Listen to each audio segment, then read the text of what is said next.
কেউ যদি সরকারের জোরালো সমালোচনা করেন, সে গুম হবেন এই পরিস্থিতি তার নেই।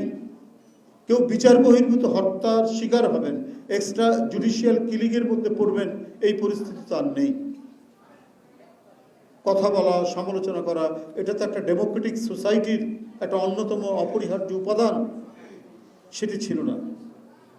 জুলাই আমাদেরকে সেটি নিশ্চিত করেছে। তাই জুলাইয়ের তাৎপর্য অত্যন্ত গভীর এবং তীক্ষ্ণ বলে আমরা মনে করি। এই তাৎপর্যকে আমাদের আরও উপলব্ধি করতে হবে এবং আমাদের রাষ্ট্রীয় গণতন্ত্রের বিকাশের জন্য যে সমস্ত কাজগুলো আমাদের আরও বাকি আছে, সেই কাজগুলো আমাদের করতে হবে।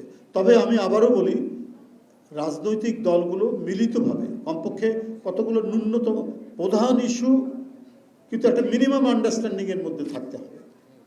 সেই আন্ডারস্ট্যান্ডিংয়ের মধ্যে না থাকলে আবারও গণতন্ত্র বিপন্ন হবে এবং এই বিপন্ন হওয়ার মধ্যে দেশের স্বাধীনতা, সার্বভৌমত্বের সুরক্ষাটাও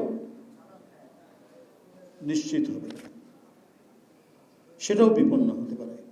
এই কারণে এটি অত্যন্ত প্রয়োজন।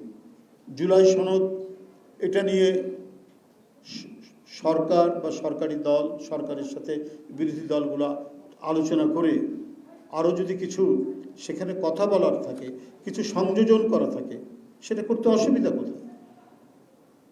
সেটা করে যেগুলো আইনীকরণ করা দরকার পার্লামেন্টে, যেগুলো যে সংবিধান সংশোধন করা দরকার, সেগুলো করে আমাদেরকে জুলাই সনদকে প্রতিষ্ঠা করতে হবে।